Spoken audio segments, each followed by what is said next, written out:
ആശാവർക്കർമാരുടെ സമരം നേരിടാൻ ബദൽ മാർഗവുമായി സർക്കാർ. ജനങ്ങൾക്ക് ആരോഗ്യ സേവനങ്ങൾ ഉറപ്പുവരുത്താൻ സന്നദ്ധ പ്രവർത്തകരെ നിയോഗിക്കണമെന്ന് ആരോഗ്യവകുപ്പ് ജില്ലാ മെഡിക്കൽ ഓഫീസർമാർക്ക് നിർദ്ദേശം നൽകി.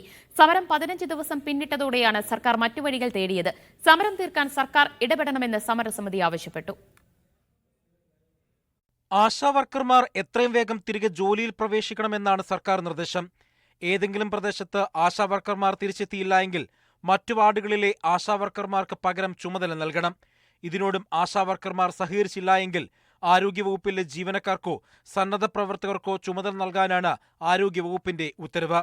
പകരം സംവിധാനം ഏർപ്പെടുത്താൻ തദ്ദേശ വകുപ്പുമായി ബന്ധപ്പെട്ട ജില്ലാ മെഡിക്കൽ ഓഫീസർ നടപടി സ്വീകരിക്കണം. സന്നദ്ധ പ്രവർത്തകർക്ക് ഇൻസെന്റീവ് അടക്കമുള്ള കാര്യങ്ങൾ NHM സ്റ്റേറ്റ് മിഷൻ ഓഫീസർ തീരുമാനിക്കും. ആവശ്യങ്ങൾ അംഗീകരിക്കാതെ സമരത്തിൽ നിന്ന് പിന്മാറില്ലെന്ന നിലപാട് ആശാവർക്കർമാർ കടുപ്പിച്ചതോടെയാണ് സർക്കാർ ബദൽ മാർഗം തേടിയത്. ജനങ്ങൾക്ക് ആരോഗ്യ സേവനങ്ങൾ നഷ്ടമാകില്ലെന്ന് ഉറപ്പുവരുത്തണമെന്നും ജില്ലാ മെഡിക്കൽ ഓഫീസർമാർക്ക് നിർദ്ദേശമുണ്ട്. സർക്കാർ ഉത്തരവ് നിയമവിരുദ്ധമെന്നാണ് സമരസമിതി നിലപാട്. വഴിയെ പോകുന്നവരെ വിളിച്ച് ആരോഗ്യ പ്രവർത്തനം നടത്താൻ കഴിയില്ല. സമരം തീർക്കാനുള്ള ഇടപെടൽ സർക്കാരിന്റെ ഭാഗത്തു നിന്നും ഉണ്ടാകണം.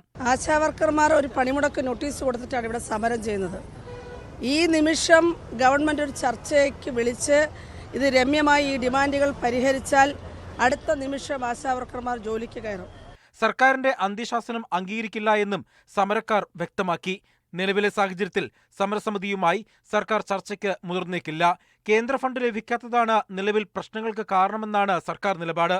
ആദ്യവട്ട ചർച്ചയിൽ ആശാവർക്കർമാരോട് പറഞ്ഞതിനപ്പുറം മറ്റൊന്നും പറയാനില്ല എന്ന നിലപാടും ആരോഗ്യവകുപ്പ് സ്വീകരിച്ചിട്ടുണ്ട്.